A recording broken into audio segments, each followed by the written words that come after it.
Hello student, welcome to ABT classes. ABT classes में आप सभी का स्वागत है।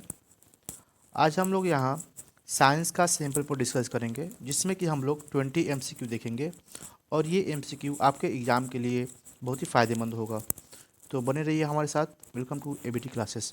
आज के पहले क्वेश्चन आपको स्क्रीन पर दिख रहा होगा, ठीक है। तो पहला क्वेश्चन क्या है, पढ़ते हैं।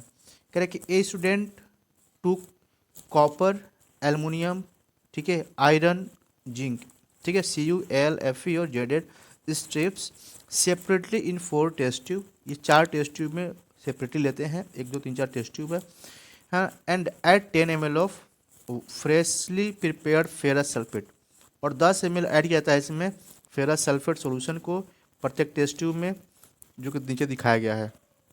कह रहे कि black residue would be obtain in test tube. किस टेस्ट ट्यूब में ब्लैक रेसिड्यू बचेगा, ये पूछ रहा है क्वेश्चन में, ठीक है। तो यहाँ पे ब्लैक रेसिड्यू जो बचेगा वो बचेगा ये 2 वाले में, ठीक है ना। 2 वाले में Al जिसमें लिया गया है, और 4 वाले में जिसमें कि जिंक लिया गया है, ठीक है ना। समझ में आ रहा है, क्योंकि एल्युमिनियम और जिंक है ना, एल्युमिनियम और जिंक, ठीक है ना, दोनों ही क्या कर देंगे कि इसको डिस्प्लेस कर देंगे, ठीक है ना। दोनों ही क्या करेंगे, इसको डिस्प्लेस कर देंगे। बात समझ में आ रही है। एल्युमिनियम और जिंक दोनों इसे क्या कर देंगे, इसको डिस्प्लेस कर देंगे आराम से। इस वजह से ये क्या है, ये 2 और 4 होगा। Black residue would be obtain in test tube, ठीक है।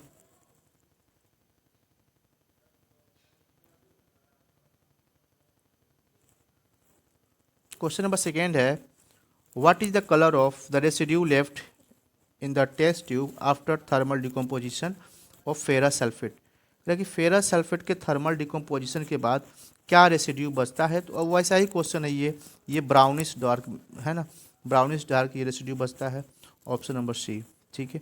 कि थर्ड क्वेश्चन कर रहा है, which of the following types of medicine use to treating the indigestion, है ना। इंडिजेशन को, है ना, इंडिजेशन से हमें निपटने के लिए है ना, कौन सा मेडिसिन यूज करना पड़ेगा ट्रीट करने के लिए। तो एंटासिड हम लोग लेते हैं, एंटासिड का यूज करते हैं हम लोग, ठीक है।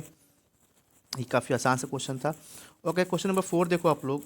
कह रहे कि इसमें से कौन सा कंपाउंड, है ना, किस किस कंपाउंड में कार्बोक्सिलिक ग्रुप हो सकता है, किस में कार्बोक्सिलिक ग्रुप होगा।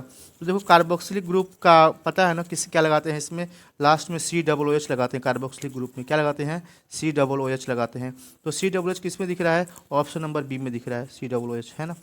अल्कोहल में OH होता है, ठीक है। क्वेश्चन नंबर 5 देखो आप लोग। कह कि a metal is treated with direct H2SO4, है ना। किसी मेटल को हीट किया जा रहा है ना, H2SO4 के साथ। The gas evolve is collected, जो भी गैस निकल रहा है यहाँ पे इसको कलेक्ट किया जा रहा है, जो मेथड यहाँ पर दिखाया गया रहा है इस मेथड के द्वारा, है ना। Answer the following question based on it. कह रहा है कि नेम द मेथड, इस मेथड का नाम बताना है कि ये मेथड कौन सा है, किस मेथड के द्वारा इसको इकट्ठा किया जा रहा है। तो कौन सा होगा ये मेथड। अब ऑप्शन है अपर डिस्प्लेसमेंट, डाउनवर्ड डिस्प्लेसमेंट। तो ये डाउनवर्ड डिस्प्लेसमेंट मेथड है, जिसके द्वारा इसको हम लोग कलेक्ट कर सकते हैं, ठीक है। क्वेश्चन नंबर 6 है, what happen when calcium is treated with water. क्या होगा जब कैल्शियम को हम लोग ट्रीट करेंगे पानी के साथ, है ना। तो क्या होता है, तो it does not react with water. क्या ये वाटर के साथ रिएक्ट नहीं करता है। क्वेश्चन क्या था कि what happen when calcium treated with water, क्या होगा जब कैल्शियम को पानी के साथ हम लोग ट्रीट करेंगे तब, ठीक है। इट रिएक्ट वोलेंटली विथ वाटर, ये वियोलेंटली कभी भी नहीं करता है ना। ये डज नॉट नहीं, गलत है ये, डज नॉट, ये रिएक्ट करता है भाई वाटर के साथ, ये गलत है। वियोलेंटली रिएक्ट नहीं करता, ऐसा नहीं कि बहुत ही ज़्यादा एक ही बार में उसमें से धुआं निकलने लगा, आग निकलने लगा, ऐसा वियोलेंटली इसको कहते हैं। तो ऐसा वियोलेंटली नहीं होता है ना। निकलता है धुआं वगैरह, हीट वगैरह निकलता है, लेकिन इतना वियोलेंट तरीके से नहीं निकलता है, जैसे विस्फोट तरीके से निकलता है ना। It react less violently with water, हाँ ये होता है ना, धीरे धीरे लेस वियोलेंटली होता है, ज़्यादा हिंसक नहीं होता है ये, ठीक है। बबल ऑफ हाइड्रोजन गैस यहाँ पे मिलता है, ठीक है, ये सही दे रहा है। तो ऑप्शन सी और डी दिया हुआ है, तो सी डी किस में दिख रहा है, तो ऑप्शन नंबर डी में, ठीक है। ऑप्शन नंबर डी सही है। Functional group COOH is present in which of the following. करें कि फंक्शनल ग्रुप COOH, अरे यार अभी तो पढ़ के आ रहे हैं ना, कार्बोक्सिलिक एसिड तो होगा। ना, 7वां का ये, ठीक है। 8वां, the digestion of food component begin in the stomach. जो डाइजेशन है ना, digestion of which food component शुरू होता है स्टोमक में, तो ये बताना है स्टार्च, प्रोटीन, फैट्स और नन। तो किसका डाइजेशन पेट में स्टार्ट होता है, स्टोमक में स्टार्ट होता है, ठीक है। किसका होगा भाई, प्रोटीन्स का। किसका होता है, प्रोटीन्स का होता है, ठीक है। Alternative form of gene, gene का अल्टरनेटिव फॉर्म क्या है ना, जीन का अल्टरनेटिव फॉर्म क्या है, एलेल्स। क्या बोलते हैं इसको, एलिस। ऑप्शन नंबर डी, ये अल्टरनेटिव फॉर्म से किसका, जीन्स का, ठीक है। 10वां का देखो, length of pollen tubes depend on the distance between. जो पोलन ट्यूब का लेंथ होता है वो डिपेंड करता है किसके ऊपर, है ना। ऑप्शन ABCD दिया हुआ है, आप लोग बता सकते हो कौन सा होगा इसमें। तो pollen grain on upper surface of stigma and Oval, इस पे डिपेंड करता है, ऑप्शन नंबर डी पे, ठीक है ना। ओके, क्वेश्चन नंबर 11 देखते हैं हम लोग। करेंगे the component of chromosome that controlled heredity is, है ना। कौन सा कंपोनेंट है क्रोमोजोम का जो कि हेरिडिटी को कंट्रोल करता है, किसको कंट्रोल करता है, हेरिडिटी को कंट्रोल कर सकता है। तो ये कौन है भाई, क्या होगा इसका आंसर, तो ये होगा DNA। DNA ही तो होता है ना। 12वां क्वेश्चन नंबर, ए वेल स्टैंड लिफ पिल mount when observing under the high power microscope shows nuclei in, किस में न्यूक्लियाई को दिखाता है ये, है ना। तो किस में दिखाएगा, guard cell and epidermal cell, ठीक है ना। गॉड सेल में या फिर एपिडर्मल सेल में ये दिखाएगा, ठीक है। ऑप्शन नंबर बी बिल्कुल सही है। क्वेश्चन नंबर 13 चलते हैं।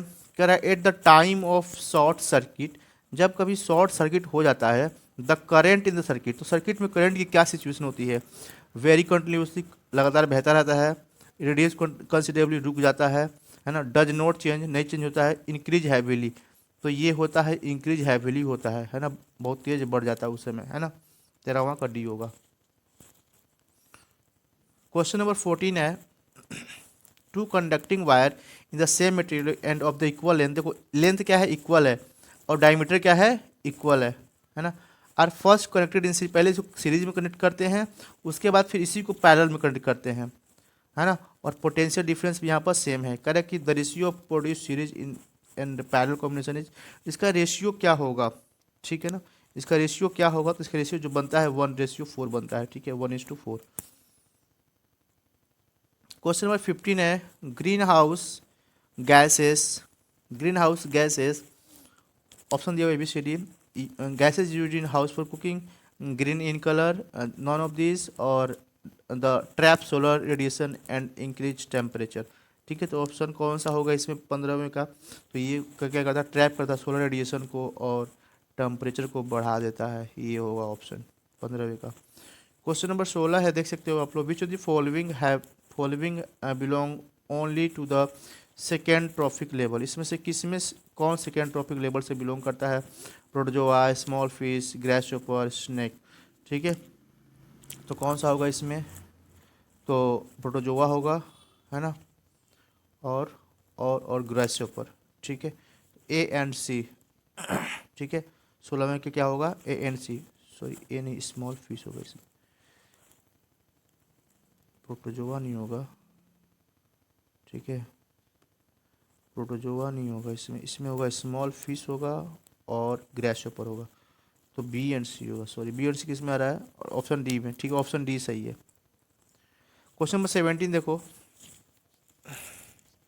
क्वेश्चन नंबर 17 क्या कह रहा है, silver article become black after some time when expose to sunlight, है ना।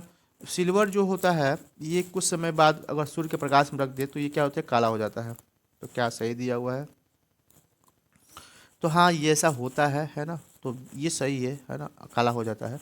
It because silver react with carbonate present in it, है ना। तो ऐसा कुछ नहीं है, विथ सल्फर के साथ रिएक्ट करता है ना, सिल्वर रिएक्ट विथ सल्फर, ये कार्बोनेट जो दिया नहीं गलत दिया हुआ है, सल्फर के साथ होता है, तो ये गलत है, मतलब कि ए सही है, आर गलत है, तो ए सही है और आर फॉल्स है, तो ऑप्शन नंबर सी होगा आंसर, ठीक है। चलते क्वेश्चन नंबर 18 पे, सॉरी क्वेश्चन नंबर 18 है, करें कि double fertilisation is unique to angiosperm, है ना। एंजियोस्पर्म के लिए डबल फर्टिलाइजेशन क्या है, एक यूनिक है, ठीक है, तो ये सही दिया है, यूनिक है। ट्रिपल फ्यूजन अकर, ये ट्रिपल फ्यूजन ये गलत दिया हुआ है ना, बॉडी फर्टिलाइजर, ये आर गलत है, तो क्या हो जाएगा इसमें, ए सही है, आर गलत है। ये 19 ओके, कह रहा है कि a solenoid tend to expand, a solenoid tend to expand when a current pass through it. एक जब करंट पास करता है तो सोलोनॉइड करता है एक्सपेंड करता है ना। तो क्या ये सही दिया हुआ है, तो ये गलत दिया हुआ है। एक्सपेंड नहीं करता है बल्कि वो क्या करता है, सिकुड़ता है। क्या करता है वो, सिकुड़ता है, श्रिंक करता है। जो एक्सपेंड लिखा है ना, इसके जगह पर श्रिंक होना चाहिए। तो एसर्शन गलत है, तुम तो A is false, D is true, option number D होगा इसका आंसर, है ना। पहला ही जब गलत हो गया तो फिर तो डी पे आप ऑटोमेटिक चले जाएंगे। कभी भी अगर पहला गलत हो जाता है तो ऑटोमेटिक डी पे आप आ सकते हो, ठीक है। 20 क्वेश्चन नंबर, एक minute, question number 20, man is herbivore. क्या मैन हर्बीवोर है? गलत बात है यार, बहुत से लोग खाते हैं, मांस वगैरह खाते हैं, है ना। तो हर्बीवोर कैसे हो सकता है मैन, बिल्कुल गलत है। तो जैसे ही गलत पहला हुआ तो हम लोग कहाँ पे आ गए, डी पे आ गए।